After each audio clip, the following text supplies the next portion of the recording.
At sa mga mayayaman, in 1 Timothy chapter 6 verse 17, sabi po dito, ituro mo sa mayayaman na huwag silang magmataas at huwag silang umasa sa kayamanang lumilipas, kundi sa Diyos na masaganang nagbibigay ng lahat ng ating pangangailangan upang tayo'y masiyahan.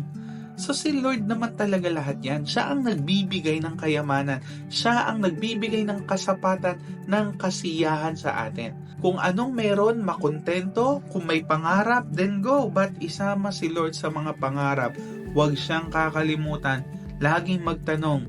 At huwag tayong ma-divert sa maling gawain dahil lang sa paghahangad na yumaman, kundi sa halip kay Lord lang tayo magtiwala.